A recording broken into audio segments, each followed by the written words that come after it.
J'ai avancé beaucoup sur mon projet, j'ai mon business plan de fait, j'ai trouvé mes fournisseurs, mes emplacements, mais je n'ai pas mon camion encore parce que c'est pas évident de trouver quelque chose qui me corresponde. Salut, c'est Patrick, dit le Père Leroic. Alors, sois le bienvenu sur le podcast du Crépier. Avant, tu avais un tout autre métier. Tu en rêvais, tu l'as fait, tu as hésité, mais finalement, tu es devenu crépier, alors que ce soit au coin de ta rue ou à l'autre bout du monde. Alors, si tu nous racontais ton aventure crépière, qu'elle soit encore d'actualité ou que tu sois passé à autre chose, raconte-nous ta réussite et même ton échec éventuellement. Alors que tu sois formé à l'école Leroic ou ailleurs, ou que tu sois un parfait autodidacte, ça n'a aucune importance, mais raconte ton aventure. Tu trouveras en description le moyen de me joindre. Alors il me reste à te souhaiter une très bonne écoute, où que tu sois, et au moment que tu le souhaites. C'est ça la magie du podcast. Sophie, qu'est-ce que tu es venue faire ici ? Moi, je suis venue apprendre plein de choses. Je suis en reconversion professionnelle. Oui. Et j'ai le projet d'ouvrir un food truck crêpes et galettes artisanales dans le Segréen qui se trouve dans le Haut-Anjou du Maine-et-Loire. Voilà, c'est ça, ça c'est bien situé. Alors juste le truc, pour ceux qui ne savent pas, le Maine-et-Loire, c'est le département 49. Parce qu'un jour, on ne saura même plus où on habite avec ces découpages-là. Donc on a passé 2 jours, donc tu avais déjà une pratique de la crêperie. Oui, effectivement, l'année dernière, j'ai démissionné de ma dernière situation professionnelle. J'étais vendeuse de chocolat sur Angers. Maman. Et du coup, j'ai postulé sur une annonce en mars l'année dernière pour devenir crêpière dans une crêperie qui est basée à Ancenis. Ancenis, oui. Voilà, Ancenis, donc, pour situer, c'est le Loire-Atlantique 44 et c'est au bord de la Loire. Voilà, et de près de Nantes. Près de Nantes. Et en fait, j'ai été prise malgré que je n'avais aucune expérience, mais passionnée par la cuisine et l'envie d'apprendre. Et ben, mon patron m'a donc prise pendant les 7 mois de la saison. Et tout s'est bien passé, j'ai appris ce que je voulais apprendre, j'ai bossé comme une malade, j'étais très contente, j'ai appris plein de choses, mais je voulais aussi encore avoir d'autres avis, d'autres façons de faire, de découvrir autre chose. Parce que voilà, j'ai appris avec quelqu'un, mais je voulais aussi apprendre avec d'autres personnes, voir un peu comment tout ça se fabriquait. En gros, tu avais le volet crêperie, on va dire crêperie traditionnelle à la place, assise, etc. Mais toi, tu étais en cuisine. Exactement, j'étais devant les biliques et en cuisine. Ouais. Et toi, tu étais fort de cette expérience-là, toi, tu préférais un food truck. Voilà, c'est ça. Pourquoi ? Parce que j'avais envie de travailler toute seule, comme une grande, devenir mon propre chef, décider où, quand, comment. D'accord. Je voulais travailler et toujours avec l'envie de faire du bon, du beau, et que ça plaise à ma future clientèle. Et en fait, c'était aussi le fait d'être, quand tu as travaillé dans une crêperie traditionnelle, in situ, c'était... Toi, tu avais envie du camion parce que tu te dis, je vais changer d'emplacement. Exactement, il y a ça aussi, cet aspect de changer rapidement, de bouger, parce que je suis quelqu'un qui est plutôt dynamique et j'aime bien le mouvement, le changement. Et puis c'est de rencontrer aussi d'autres personnes, c'est d'aller vers eux et de rencontrer différentes personnes, différentes clientèles, puisque là où j'irai... j'aurais pas forcément la même clientèle le soir ou le matin. Ouais. Donc c'est aussi s'adapter à ça et puis fabriquer des produits qui conviennent à ces gens-là. Oui, parce qu'on a quand même une prestation un peu différente. Tout à fait, ouais. Tu peux pas faire tout à fait les mêmes choses. Je dirais que le point commun, c'est qu'il faut faire bon. Il faut faire bon. Et puis il faut parfois peut-être déroger à certaines règles, proposer autre chose, parce que ça paraît intéressant. Juste précision, tu n'as pas encore ton camion ? Non. Je suis en cours de projet. Donc, j'ai suivi un parcours entrepreneuriat parce que je suis aidée par la CCI d'Angers. Oui. Et donc, j'ai avancé beaucoup sur mon projet. J'ai mon business plan de fait. J'ai trouvé mes fournisseurs, mes emplacements. Mais je n'ai pas mon camion encore parce que ce n'est pas évident de trouver quelque chose qui me corresponde. Est-ce que tu veux un camion rose, toi? Tu as un rose Non, fille?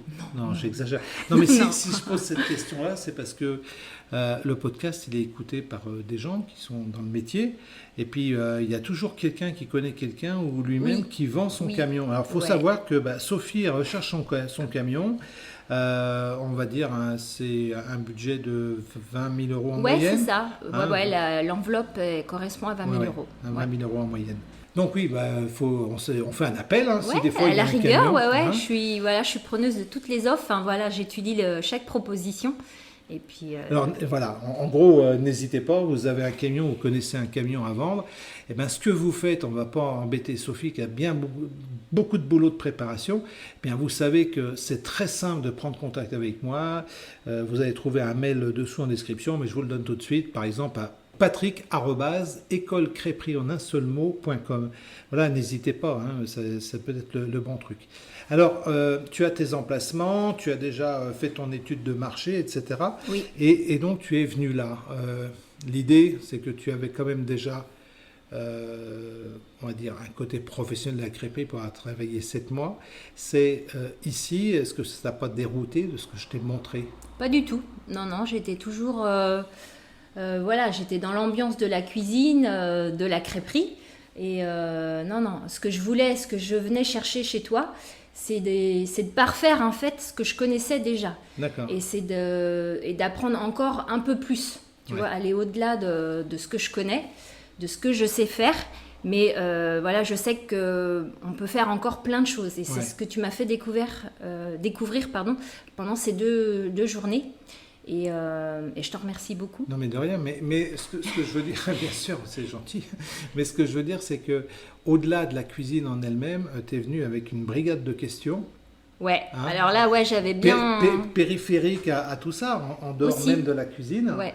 Parce que tu te posais beaucoup de questions sur des trucs, quoi. Ouais, c'est vrai que c'est normal parce que du coup, on se dit on se lance dans une nouvelle aventure. Et vraiment, avant d'être sur le terrain, il faut que j'ai pensé à beaucoup de choses. Et des choses très bien, des choses moins bien. Et ça fait partie de ma nouvelle tâche multicasquette que je vais porter tous les jours. Et alors, quand est-ce que tu veux démarrer? Dès que tu as ton camion, tu vas me dire? Ouais, ça serait bien. J'envisage avant la fin de l'année, ça serait super. À voir comment tout ça va se dérouler. J'ai le passage devant les banquiers parce que je vais leur demander un petit peu de sous pour m'aider. Donc là, tout ça va se passer là durant le mois de septembre et puis on va voir comment évoluent les choses. Et puis c'est surtout le camion puisque c'est en fait le plus gros. Sachant de ce que on s'est dit, tu vas travailler en gros à 1 heure de route autour de chez toi. Exactement. Donc toi, tu demandes ce que tu recherches, c'est pas un camion forcément dernier cri parce que ça vaut beaucoup de sous. Un camion qui soit sain, qui soit bien fichu à l'intérieur, qui soit pas dégueulasse, et un moteur qui tient le coup et qui est capable de rouler. Tu ne veux pas être embêté avec la mécanique, quoi. Oui, il faut qu'il tourne un peu parce que je vais quand même faire quelques kilomètres chaque semaine. Donc voilà, après à l'intérieur qu'on ait au moins le basique, évidemment, et puis après moi je réagencerai selon ce que je veux mettre en place à l'intérieur. Je pense qu'il y a des opportunités, et puis ça se trouve en fait. Oui, tout à fait. Oui, je les espère pas, je suis à fond dedans, donc je sais que je vais trouver. Il m'attend quelque part. Oui, il est là, c'est une histoire de rencontre, c'est ce qu'on s'est dit. Exactement. Tu as dit qu'il n'y avait pas de... Il n'y a pas de hasard, il n'y a que des rendez-vous. Des rendez-vous, et ça c'est... C'est Paul Éluard qui a dit ça. Ouais. Et si ça se trouve, il écrivait bien ce gars-là. Écoute-moi, ce que je me propose, c'est déjà de te remercier d'avoir passé 2 jours avec moi. C'était bien. Alors, tu as vu, on passe du coq à l'âne, je reviens sur des trucs, etc. Ouais. Alors évidemment, ça peut être troublant parce que tu pars avec mais on balaye pas mal de choses. Ouais. Et ça permet aussi, sur plusieurs journées, de se poser le soir et de se dire, tiens, si, j'ai peut-être pas pensé à ça. Et voilà. Des fois, c'est troublant quand même.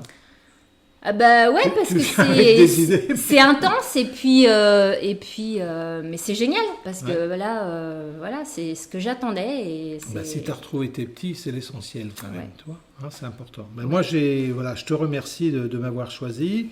Je peux te souhaiter que plein de bonnes choses. Donc je répète, si vous avez un camion, vous savez où le proposer. Voilà, et proposition cohérente, bien sûr. Hein. Voilà, et puis on va se dire que bonne route à chacun. Et puis, comme tu le sais, je le dis toujours, mon SAV, il reste ouvert. Il ne faut surtout pas se gêner. Voilà. Il y a ce on vit là actuellement, et puis, comme tu dis, hein, on fait le tri dans sa tête, et puis tu dis, ah merde, j'ai oublié de lui parler de ça. Il y a un truc qui s'appelle la messagerie ou le téléphone. Tout à fait. Hein on a des réseaux sociaux maintenant qui nous facilitent un peu la vie. Moi, je voulais aussi te remercier beaucoup pour ces 48 heures avec toi. C'était très intense, très intéressant. J'ai appris plein de choses. 48 heures, oui. Il n'y a que le jour. Hein. Oui, oui. Mais c'était, voilà, je m'attendais à quelque chose et c'est ce qui s'est réalisé. Donc, je suis très, très heureuse de t'avoir rencontré et puis découvert ton atelier qui est très pratique. On se sent bien dedans, voilà, on a tout ce qu'il faut à portée de main et c'est tout ce qu'il faut. Un jour, cet atelier, je le mettrai peut-être sur un camion et puis j'irai former là-bas au Zimbabwe, en Bretagne. Je te souhaite plein de bonnes choses. La vie n'est pas toujours un long fleuve tranquille, mais il ne faut jamais hésiter. Merci beaucoup en tout cas. Je t'en prie, à bientôt Sophie, et puis faites plus, hein, si vous avez un camion, il faut en parler. À bientôt Patrick. À bientôt Sophie, merci beaucoup. Merci.